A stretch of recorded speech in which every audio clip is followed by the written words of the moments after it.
What's going on, guys? Thank you so much for clicking on the video. I hope you're doing well. Let me see your hands real quick. Just really quick. Okay, yeah.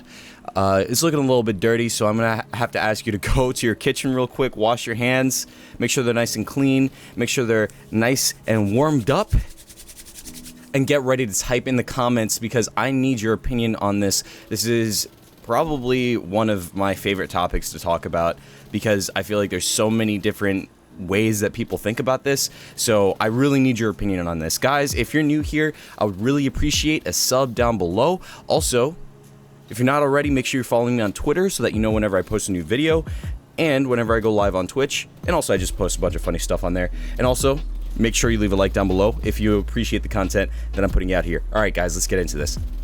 So today's video is going to be about Endgame. Guys, if you are new here, then you should, well, you wouldn't know.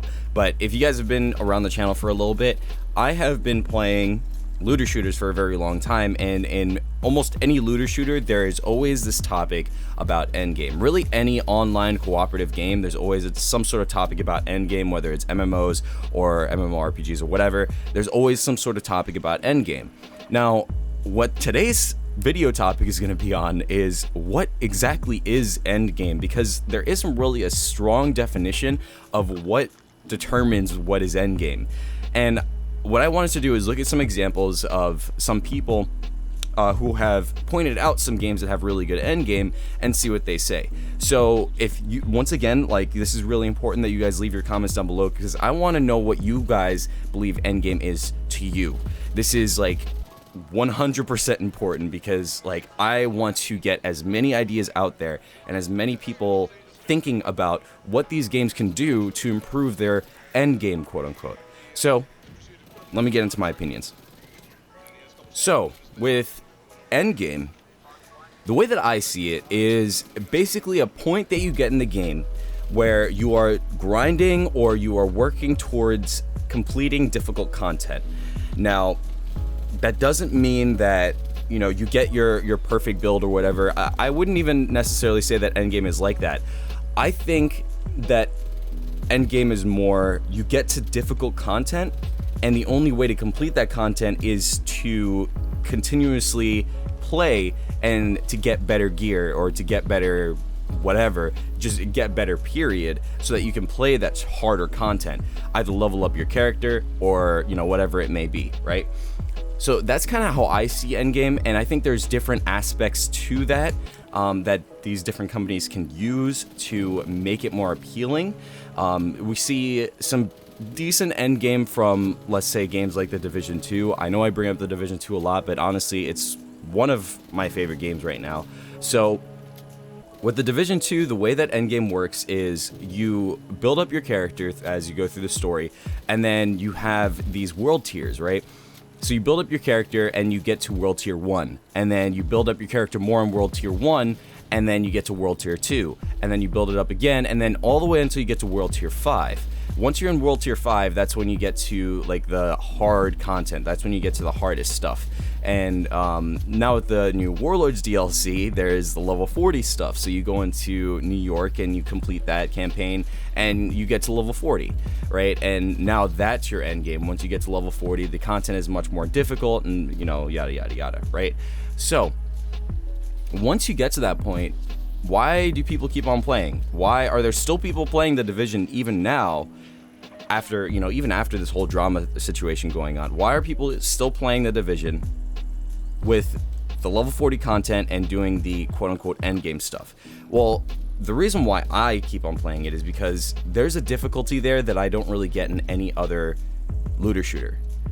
Like, and I play them all. I've played Warframe, I've played Destiny 2, I've played Borderlands, you know, the big players, and obviously I've played Anthem. There's not something similar to the Division 2, in my opinion, right? If you guys think there is something that's less buggy and it just overall like a better game but has a similar style and feel and has the same amount of difficulty, and you're all like, Defton, what are you talking about? Why are you saying that? This other game is actually just as good and it has just as much difficulty. Okay, I need you to tell me that in the comments because I actually don't know. Like, I actually really don't know, right? As of right now, I don't know of any other game that's like this. So, That's what I'm playing right now. So the reason why I'm saying it's difficult is because of the way that the game is made. The game is made to be a cover shooter, right? And once you get to World Tier 5, and once you reach level 40 and all that, and once you start doing the more difficult missions, like missions on Heroic or even Legendary, it gets really hard. Like, if you're not in cover, you are going to get slammed. Like, you are going to die. And if you're not strategic about how you move, you are going to die. You need to make sure that you're moving at the exact right times, and you need to make sure you're using the cover system properly. And if you're not, then you are going to die. Also, there's a lot of different builds that you can have with the Division 2. So, like, for example, with me, I main as a DPS person, but I have a secondary build that I'm currently working on that is a healer build. And there's a tertiary build that I'm working on that is a damage build with skills, right? So that's another thing with the Division 2. There's a lot of different choices that you have in terms of avenues you can go and how you can build your character. So when you get to Endgame, you have a lot of options, a lot of avenues to go down. And let's say you get tired of you doing your DPS build, you can go over to something else. Now, there are other games that do stuff like this. For example, I believe Destiny is somewhat like this. Like, you could have your different skill trees, and you could go down those different paths in different ways. And you could choose different abilities to add to your slots, and obviously the gear that you have can affect those abilities in different ways. So yes, I understand that Destiny has something like this, and also Destiny has raids and stuff like that. So Destiny does have difficulty, but it wasn't for me. Like, I didn't enjoy the combat system of Destiny for me, and that's the only reason why I don't really play it. But some other games have Endgame, right? Warframe does not. I'm not even going to touch Warframe. Borderlands 3 does a pretty decent job at Endgame, I think. What happens is, once you complete, if you have never played Borderlands before, you probably should, especially now that Borderlands 3 is on Steam. You should pick it up. The game is really fun. But the way that Endgame works in Borderlands 3 is you complete the main campaign, and then you can replay the campaign on this thing called True Vault Hunter difficulty. And what True Vault Hunter difficulty allows you to do is keep everything that you got during your main campaign and continue leveling up your character until, I believe it's 56 or 54 or something like that. And that's max level. And beyond that, you could keep on playing the game and keep on redoing missions and redoing bosses, and you could raise the difficulty by raising their mayhem level. And when you do that, it makes the bosses harder, it makes the enemies harder, stuff like that. So you get that challenge, and you get different loot, obviously. I think the higher the mayhem difficulty, the more loot the boss drops, or like the better loot the boss drops. I'm honestly not sure. And then in addition to that, you also have your, I think they're called legendary points, or it's something like that. I don't know why it's passing my head right now, but it's something similar to shade levels in the Division 2, where you can consistently level up, and it'll increase your stats. Very, very small, like it's a very, very small increase, but the more you play, obviously, the higher those stats get. And they're just there, like they're just base stats. So you increase the power of your character the more you play, right? The Borderlands series actually does a pretty good job at that. But I don't know, for me, I can't really play Borderlands for an extended period of time. I don't know if it's just me. If you guys feel the same way, let me know down in the comments. But like really, for some reason, I just can't keep on playing it. Like, I play it in short bursts, but I can't continuously play the game for some reason. After a couple of days, I get fatigued with Borderlands. But for some reason, something about the Division draws me in. Another thing that I want to mention is that there are games that have Endgame, but are not cooperative, right? And I think you know where I'm going with this. Multiplayer games, competitive multiplayer games, have a consistent audience. Consistent. People are always playing those games, right? If they're good. Think about Call of Duty. Think about Halo. Think about Valorant, which is really popping right now. I mean, all of these different games, their sole purpose, or like their main audience, is their online player base. And the reason why people keep on playing is because of that online player base. Now, I want to touch on why that is. And I think the reason why online games, or some sort of competitive multiplayer, keeps people playing is because there's something different about playing against a person rather than a bot. There's always something different. You always get something different. You either get a team that's trash, or people on a team who are trash, or you get a team that's actually really good and provides you like with a difficult challenge, right? Or, yeah, and it's all skill based for the most part, right? There are obviously some parts where you get killed by an overpowered weapon or whatever, right? Or a broken weapon, whatever it is. But for the most part, online games are based around the challenge that you get when you're going against another person. And I think that's a very important conversation to have, especially in the looter shooter genre. I think that we need to find a way to make looter shooters have some sort of good competitive multiplayer. If they could figure out a way to have competitive multiplayer, and this is a question for you guys, what do you guys think they can do to implement competitive multiplayer into their games? If they could have some sort of competitive multiplayer in their games, I think that it can be a game changer. Any looter shooter that's able to properly get competitive multiplayer, and Destiny 2 actually does a very good job at this, I will give it that, right? Like the Crucible, the Gambit game modes, awesome. If you've never played Gambit, I think that it's something that Warframe can take. So basically what Gambit is a PvPvE, right? So what happens is you have two teams.